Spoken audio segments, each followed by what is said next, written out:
Oh, they won in spectacular fashion, guys. I just got to be one of the first people to tell you that, because man, like, it was just a beautiful game. Got to see Sam hit that shot was legendary. Now, with all that being said, man, Sydney Colson has definitely made headlines, and it pretty much started last night with her exchange on X. Let me see if I can pull it up real quick. Caitlin Clark chimed in on it. We reported on it a little bit last night, but I kind of missed. Indiana Fever's Sydney Colson has sparked significant online attention following a series of heated social media exchanges and controversial statements about officiating in the WNBA. The situation began during the Fever's recent victory over the Sparks, where Colson voiced strong criticism about referee decisions while watching the game. The controversy started when Colson posted on social media platform X, expressing frustration about the treatment of teammate Kelsey Mitchell by game officials. Colson argued that Mitchell deserves the same level of protection from referees that other star players receive, describing the physical play against her as excessive. But I kind of missed some stuff, so I just want to go back over it here today. And obviously some other stuff happened as well. But let's see here. Hold on. She said a bunch of stuff today. Whoa. Wow, she went off today, bro. Let me get back to last night. Okay, here. Let's get here. Wow, bro. She's on one. She says The post escalated when Colson jokingly mentioned involving family members to pursue legal action over the rough treatment. Caitlin Clark quickly responded to the initial post, warning Colson about potential league fines for her comments. Colson replied that additional fines wouldn't matter to her situation. The exchange gained more attention when veteran coach Lin Dunn joined the conversation, publicly agreeing with Colson's assessment and offering to contribute money toward any resulting penalties. Okay, here. Let's get here. Wow, bro. She's on one. She says she got to log out, guys. Okay, this is kind of where everything started at with Sydney Colson. So this is the timeline here. Let me get this pulled up here. This is interesting. I didn't know she said all that today. Okay, this is interesting here. She started off last night by saying at a certain point in the league's existence, I'm going to need for Kelsey Mitchell to get the same whistle as each other stars. The way she gets assaulted is insane, actually. And I've considered roping my sister in it to have. Clark showed approval for Dunn's supportive gesture, encouraging others to listen to the experienced coach's perspective. The online discussion intensified when Colson made additional posts defending her position and engaging with critics. She used wordplay involving the term thrice, leading to exchanges with followers who questioned her vocabulary choices. When someone made political references, Colson dismissed the comments and clarified her stance. Dane, actually, and I've considered roping my sister in it to have office purse charges. Now, this is when Caitlin Clark chimed in. Caitlin Clark said, careful, you're going to get fined. Then Sydney Colson said, I can't get no more fine. Then I believe, if I'm not mistaken, let me see here. None other than Lin Dunn chimed in on it. So Lin Dunn stated this right here. Several fans criticized Colson for what they perceived as changes in her behavior since joining Indiana, suggesting she had become more confrontational. Colson firmly rejected these characterizations, maintaining that her personality remained consistent and challenging critics to step away from her social media mentions. The most heated exchange occurred with a user who criticized Colson's use of the word assault in describing physical play against Mitchell. This critic argued that given the discrimination faced by WNBA players, including being called offensive names, Colson's language was inappropriate. So Lin Dunn stated, agree, I will help pay the fine. So that's what Lin Dunn stated yesterday about the fines. And Caitlin Clark said, love it. Everyone listen to Lin. So it's definitely a lot of exchange going back and forth there. That's crazy. Erica's in the mix. And so that's kind of where everything started at. Then it escalated, right? So everything escalated. The discussion became particularly tense when issues of racism and homophobia were introduced into the debate. Colson defended her right to use humor and strong language despite the existence of prejudiced individuals, suggesting that such attitudes shouldn't prevent her from expressing herself freely. The critic responded by acknowledging widespread officiating problems while criticizing what they saw as insensitive commentary given the broader challenges facing women's basketball. Throughout the exchanges, Colson maintained her position while encouraging people to focus on real-world relationships rather than social media conflicts. And so that's kind of where everything started at. Then it escalated, right? So everything escalated to this following tweet. She stated he ran in twice trying to give the same away, and that's what had me weak. Would it have been thrice had allowed for it?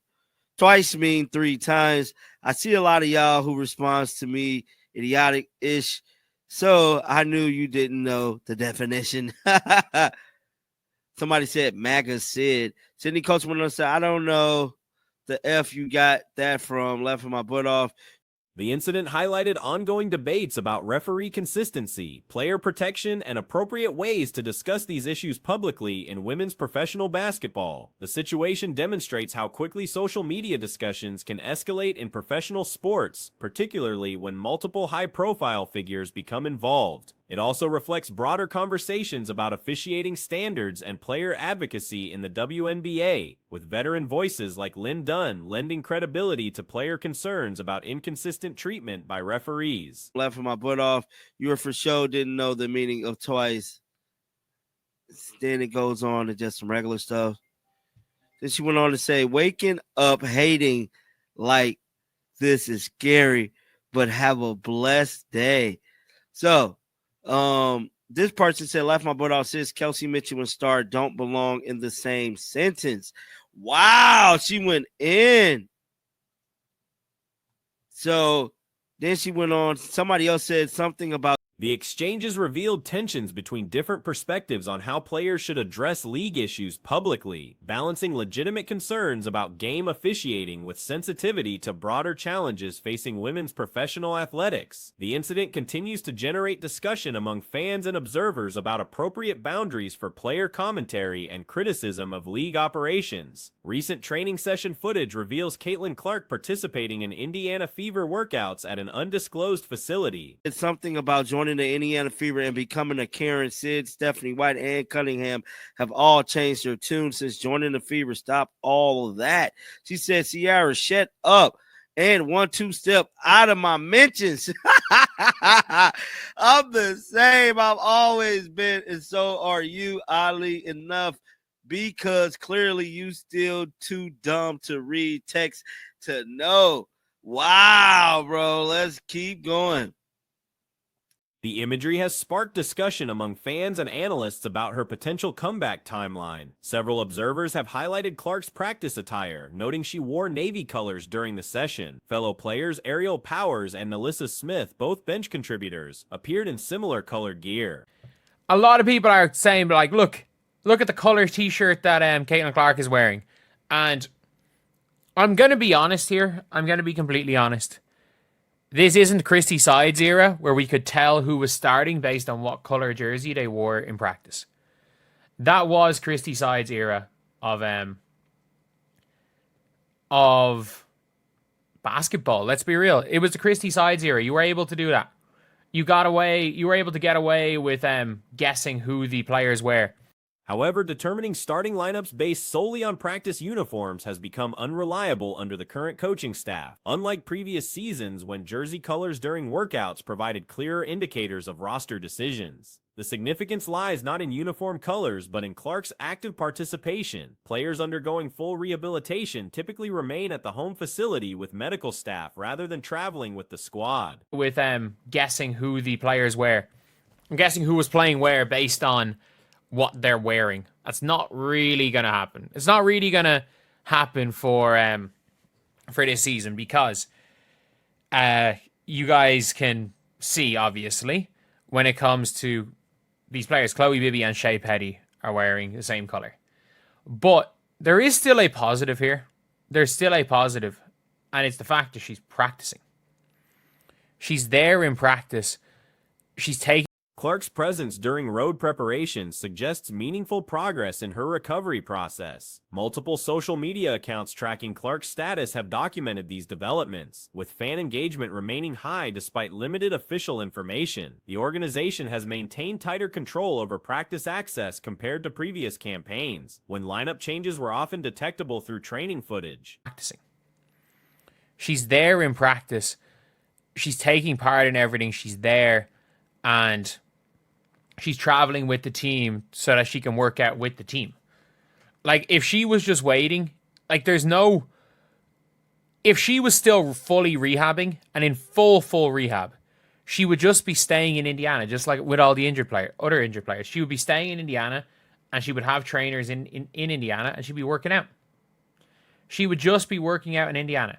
And that's if she completely was on the side. Regarding her return schedule, immediate participation appears unlikely. The team faces Phoenix in their next matchup, a late evening contest that seems an improbable setting for Clark's season debut. A more realistic target might be the upcoming Chicago matchup, allowing additional preparation time. Working out. She would just be working out in Indiana. And that's if she completely was on the side of, like, okay, she's shutting it down for the year. Or she's still completely rehabbing. She is close. Caitlin is really, really close to coming back. Caitlin practiced. And again, like, look, I don't think... okay, yeah, here. Look at Caitlin's shirt color. That's another post. 350 likes. Let's look at some of the replies from the CC Report account. Shout out to the CC Report. And again, shout out to all the Caitlin Clark aggregation pages. Indiana's remaining schedule includes games against Minnesota, Washington, and Chicago, with the final regular season contest against the Lynx coinciding with the league's closing day. The team's playoff positioning depends largely on their upcoming results, with potential first-round opponents including Atlanta or Las Vegas. From a strategic standpoint, maintaining the 6th seed would be preferable, setting up a likely series against Atlanta. The CC Report. And again, shout out to all the Caitlin Clark aggregation pages. This person, as far as I'm aware, absolutely despises me, but shout out to them, all of them. Shout out to all of them, because at the end of the day, look, these pages do aggregate a lot of information around Caitlin Clark, and there's a hell of a lot of Caitlin Clark fans. And also, serious help when it comes to a lot of us on YouTube. Remember the days watching these videos? I mean, we all did. We all found out that Alyssa Smith wasn't starting in the playoffs. Like, what's her name? Christine Brennan's like, oh, the Dream's limited home court advantage, combined with Indiana's substantial traveling fan base, could create favorable conditions. Atlanta might even relocate playoff games to larger venues for increased revenue, potentially resulting in pro-fever crowds. Clark's injury, reported as a groin strain, represents a relatively minor setback in the context of professional athletics. What's her name? Christine Brennan's like, oh, everybody needs to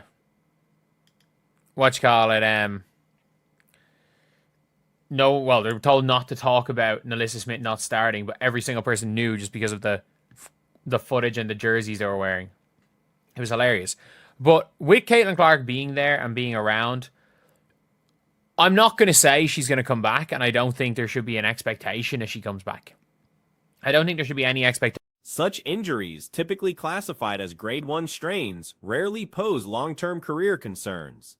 Any future injury risks would likely stem from separate incidents rather than complications from the current issue. Her movement patterns and playing style suggest minimal risk for severe contact injuries, and medical professionals generally consider groin strains manageable with proper rehabilitation protocols. There should be an expectation if she comes back.